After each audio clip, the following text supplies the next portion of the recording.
Our top story tonight, wildfires are burning across South Georgia, forcing evacuations and prompting a state of emergency. The largest fire is in Clinch in Eccles County, where about 25 square miles has burned and is only 10% contained.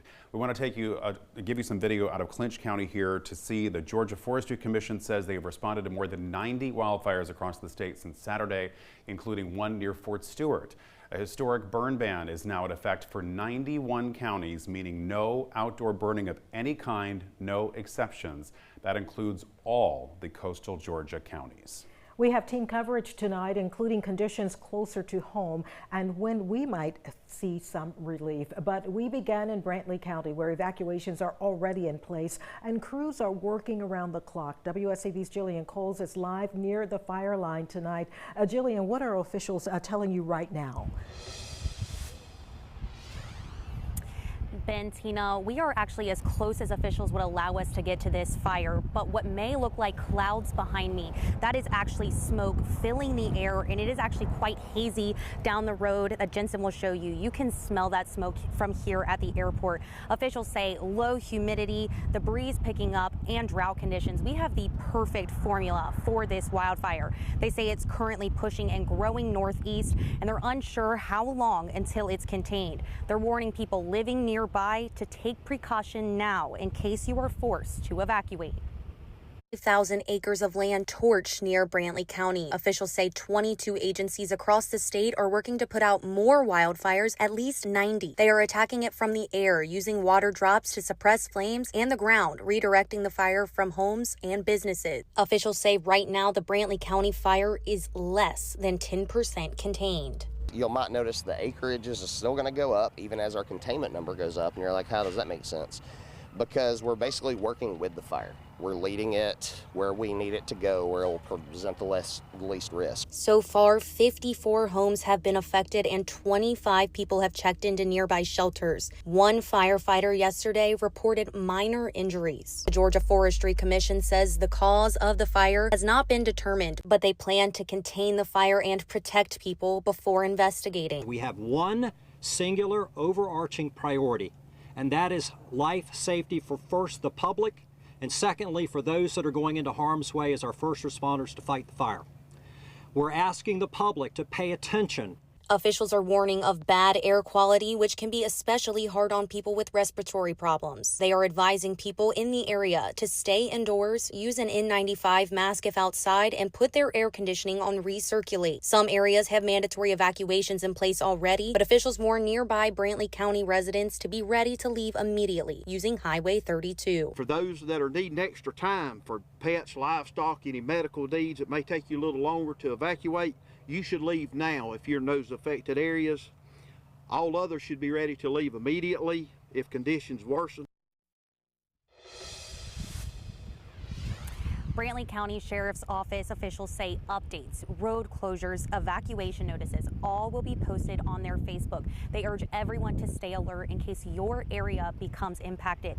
Now, information on where to go if you are impacted or how to help victims, head to WSAV.com. Reporting live in Brantley County, I'm Jillian Coles, WSAV News 3, on your side. Jillian, thank you. As these fires continue to spread, we are keeping a close eye on the weather conditions driving them. So let's get over to Storm Team 3 Chief Meteorologist Scott Roberts. Scott, what are you tracking right now? Right now we are watching a wind out of the south and very dry air staying in place with drought conditions. Definitely the ingredients that you need for fire weather. And just to go back to that burn ban that was issued for today for Georgia, generally all counties south of Augusta, south of Interstate 16 in Macon, out into southern Georgia, that's in place for at least the next 30 days with all outdoor burning banned. Same thing for South Carolina. That's been in place for a couple weeks now, where burning is banned until further notice. So definitely listen to those bans and avoid that burning, because we are tracking numerous fires around the southeast, and we will be looking at, because of that wind out of the south, that fire smoke will be coming into our region going into the day tomorrow across the coastal empire and into the low country. Even with that strong breeze out of the south, you can see Vipercast indicating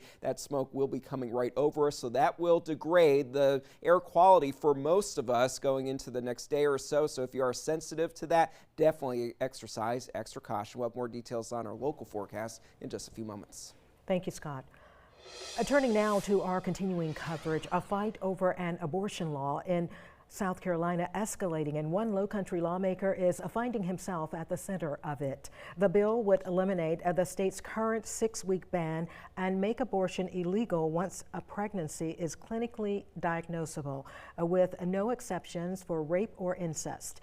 Doctors and nurses could face fines up to 20 years in prison even for performing the procedure, and even family members could face legal consequences for assisting. South Carolina Senator Tom Davis says the measure goes too far. Particular bill treats a woman as if she has no rights.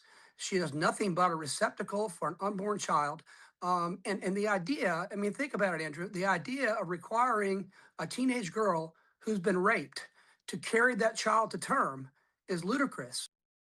Senator Tom Davis speaking with our Andrew Davis today. He goes on to say the bill has now moved to the Senate floor for debate after passing out of committee, with Davis as the only Republican on the panel to vote against it. Lawmakers must pass the bill by May 14th or it will expire and have to start over next session. A follow-up now. It's a first look at what could shape the future of downtown Beaufort. City leaders are unveiling new design options tonight for the waterfront after parts of the popular park were shut down for safety concerns. The plans will be presented during a public meeting, giving residents a chance to weigh in on what comes next. WSAV's Danielle Cobb joining us live from the waterfront now. So Danielle, why is tonight so important for the city? Well, city officials tell me this public charrette is almost pivotal for the city. They say they've taken the advice from the public and tried to reflect it back into these designs, which is what the public is reviewing tonight. Now you're getting a first. The first option shows a simple repair of the current waterfront park structure. Option 2 is similar in design, but raising the current platform to help with water levels, plus some newly added features in the park. Option 3 builds off 2, but adding a concrete seawall to block water from entering underneath the structure. Option 4 combines 2 and 3, but adds in the most new amenities like a boardwalk and a splash pad. Henry C. Chambers Waterfront Park is absolutely iconic, not just to the city of Beaufort, not just to the state of South Carolina, but to the region.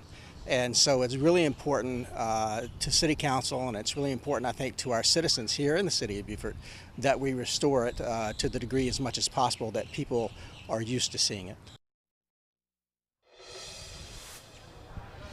Now there's only a few people remaining. This meeting will kind of go until around 7 o'clock tonight here at the Henry C. Chambers Pavilion. But what will happen is the public opinion will be kind of collected and reviewed by the Waterfront Committee. And then from there, they'll kind of narrow that down. And then the decision will be left into the City Council's hands. Reporting live in Beaufort, Danielle Cobb, WSAV News 3 on your side. Danielle, thank you. There are only 2 days left to get your St. Jude Dream Home ticket if you want a chance to win a great bonus prize. And that is a year's supply of groceries. And now I want to give you a look around the grand prize. 2026 St. Jude Dream Home is getting closer to completion here. This is a huge bonus prize deadline week because everyone who gets their ticket by midnight on this Friday will be eligible for a separate drawing to win a year's supply of groceries courtesy of the Dream Day Foundation. That's a $10,000 bonus prize, and you could still win the grand prize. So this could be your great room. And look at these cabinets here. This is a beautiful brown tannish color. You have all Bosch appliances in here. You have your cooktop right there.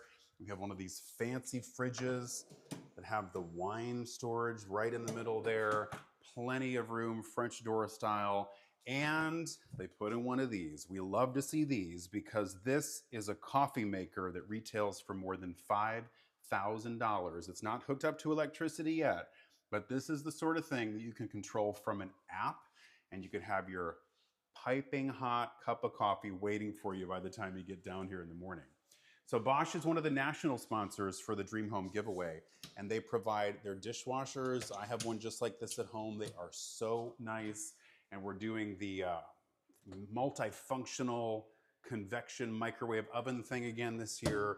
And that is above a more traditional range here. So if you want a shot at this grand prize and the bonus prize, you need to get your ticket right now.